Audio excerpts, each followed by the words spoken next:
Screen पे हम class 10th का सामाजिक विज्ञान का असाइनमेंट का आंसर देख रहे हैं, जो 5वां असाइनमेंट है दिसंबर मंथ में जो आया है। और सारे सब्जेक्ट के, चाहे हिंदी मीडियम हो या इंग्लिश मीडियम, असाइनमेंट के आंसर आ गए हैं। उनका लिंक वीडियो के डिस्क्रिप्शन में दे दिया गया है।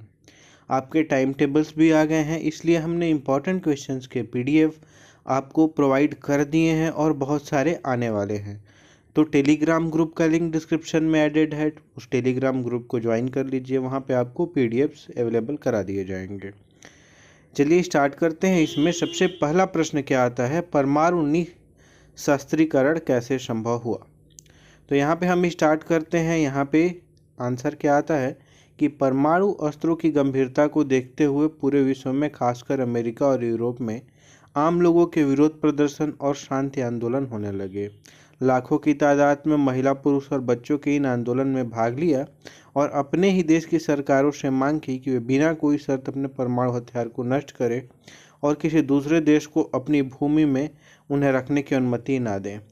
सोवियत रूस में भी बुद्धिजीवियों ने आंदोलनों का भरपूर सहयोग किया। इन आंदोलनों के दबाव के चलते रूस और अमेरिका के नेताओं ने भी यह विचार किया कि परमाणु शस्त्र मुक्त विश्व बनाना है। दोनों देशों के बीच परमाणु अस्त्रों को कम या खत्म करने के संबंध में लगातार वार्ताएं चली, जो कई विफलताओं के बाद अंत में 1988 में आइसलैंड की राजधानी रेकजेविक में और अमेरिका की राजधानी वाशिंगटन में पूरी हुई। निःशस्त्रीकरण की इस महत्वपूर्ण संधि पर अमेरिका और सोवियत रूस के राष्ट्रपति रोनाल्ड रीगन और मिलाइखा गोर्बाचेव हस्ताक्षर किए, जिसके तहत दोनों देशों ने अपनी परमाणु हथियार कम करने और उनके प्रयोग की संभावना बनाने का निर्णय लिया। इसके बाद हम देखते हैं प्रश्न नंबर 2। पहले आम चुनाव की 3 खास बातें लिखिए। 3 खास बातें हमको लिखनी है। इससे पहले हम बता दें आपको कि सारी चीज़ें CG बोर्ड स्टूडेंट के लिए यहाँ पे प्रोवाइड की जाती है। जितने भी हेल्प हैं आपके एग्ज़ाम से रिलेटेड, कोई भी प्रॉब्लम होती है आप कमेंट करके बताइए, सारी चीज़ों का रिप्लाई दिया जाता है।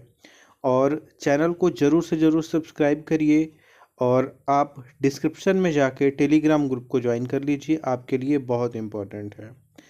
तो इसमें उत्तर देखते हैं। पहला क्या आता है, पहले आम चुनाव के समय कांग्रेस की सर्वोच्चता आवश्यक थी, उसकी स्वीकार्यता भी व्यापक थी। दूसरा, मतपत्रों में उम्मीदवारों को अलग अलग चिन्हों से दर्शाना। और तीसरा, प्रत्येक मतदाताओं के लिए अलग मतदान पेटी रखना। तो ये हमारा आंसर यहाँ पे हो गया। इसके बाद हम देखते हैं तीसरा प्रश्न। तीसरा प्रश्न हमारे सामने आता है और इस तीसरे प्रश्न में क्या पूछा गया है, किसी देश की जनसंख्या में युवा वर्ग के लोग ज़्यादा हैं तो उस देश की आर्थिक व्यवस्था कैसी होगी। तो यहाँ पे देखिए उत्तर लिखा गया है कि जिस देश की जनसंख्या में युवा वर्ग के लोग ज़्यादा हैं, इसका आशय है कि वहाँ कार्यशील जनसंख्या अधिक है, अतः काम करने वाले लोग अधिक और आश्रित लोग कम हैं, जिससे इस देश की आर्थिक व्यवस्था मजबूत होगी। इसके विपरीत यदि उस देश की जनसंख्या में युवा वर्ग के लोग बेरोजगार हैं तो उस देश की आर्थिक व्यवस्था का कमज़ोर होना तय है। अर्थात देश की आर्थिक व्यवस्था युवा जनसंख्या के अलावा वहाँ उपलब्ध खनिज, वैश्वीकरण आदि पर भी निर्भर करता है। तो ऐसे करके तीसरा हमने आंसर देखा। इसके बाद चलते हैं। देखिए जो इम्पोर्टेंट क्वेश्चन यहाँ पे दिए जाते हैं वो एक्चुअल में इम्पोर्टेंट होते हैं आपके लिए, क्योंकि उन्हीं क्वेश्चंस को पढ़ के बहुत सारे बच्चों ने CG में टॉप 10 रैंक भी किया है। उनके इंटरव्यू को भी हमने लिया हुआ है और इस चैनल पे डाला हुआ है। तो आप ज़रूर से एक बार उन इंटरव्यूज को देखिए, जिससे आइडिया लगेगा कि आपको प्रिपरेशन कैसे करनी है। इसके बाद भारत के चौथा प्रश्न आता है कि भाषा के आधार पर ही प्रदेश पुनर्गठन क्यों किया गया, कारण लिखिए। तो उत्तर है कि भाषा के आधार पर प्रदेश का पुनर्गठन इसलिए किया गया क्योंकि एक ही रियासत में कई भाषा बोलने वाले लोग रहते थे। दूसरा, स्वतंत्रता आंदोलन के समय इनकी मांग थी कि राज्यों को भाषा के आधार पर पुनर्गठित किया जाना चाहिए। तीसरा क्या है, अंग्रेजों की प्रशासनिक इकाइयों को आगे चलकर भाषा के आधार पर प्रदेश में पुनर्गठित किया गया। इसके बाद पांचवा है, भारत एक समृद्धशाली देश है जिसके निवासी निर्धन है, विस्तार से वर्णन कीजिए।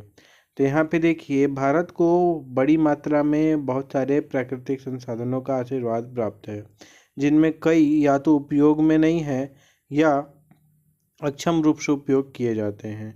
यदि इन संसाधनों को उनकी पूरी क्षमता से उपयोग में लाया जाता है तो भारत को अपनी ऊर्जा और उत्पादन में वृद्धि देखने को मिलेगी। उस समय के लिए जब तक यह पूरी क्षमता तक उपयोग में नहीं है, भारत को एक अमीर देश कहा जाता है जिसमें गरीब रहते हैं।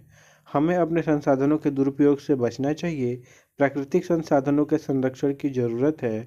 भारत की विभिन्न समस्याओं का समाधान संसाधनों मुख्य नियोजन में है। यह भारत के लिए जरूरी है, इसे कोई नकार नहीं सकता। जब तक भारत अपने संसाधनों का उपयोग नहीं करेगा, यह हमेशा कहा जाएगा कि भारत एक अमीर देश है जिसमें गरीब लोग रहते हैं। इसके बाद चलिए हम देखते हैं, हमारा प्रश्न 6 आता है, पंजाब और असम में जो आंदोलन हुए उसके उद्देश्य लिखिए। उत्तर है, असम और पंजाब दोनों ही आंदोलन राजनीतिक स्वायत्तता चाहते थे। दोनों आंदोलनों का उद्देश्य था कि संविधान में संशोधन कर राज्यों को अधिक अधिकार दिए जाएं। दोनों राज्यों के आंदोलन की यह प्रमुख मांग थी कि राज्य के संसाधनों का अधिकतम लाभ राज्य के लोगों को ही दिया जाए, अन्य राज्य के लोगों को नहीं। पंजाब आंदोलन में भाखड़ा के पानी एवं सेना में सिखों की भर्ती की मांग शामिल थी, जबकि असम आंदोलन में शरणार्थियों की समस्या शामिल थी। तो हमने आंसर्स देख लिए, सारी चीज़ें अवेलेबल हैं। चलिए देखते हैं इसके PDF को आप कैसे डाउनलोड कर सकते हैं। असाइनमेंट के आंसर के PDF को डाउनलोड करने के लिए आपको गूगल पे जाके सर्च करना होगा cgbasicsupport.in। उसके बाद आपको इस वेबसाइट पे जाना होगा, इसको नीचे स्क्रॉल करना होगा, ऑप्शन दिखेगा आपको असाइनमेंट 2021-22। उस पर क्लिक करके सभी सब्जेक्ट के असाइनमेंट के आंसर के PDF आप इजीली डाउनलोड कर सकते हैं।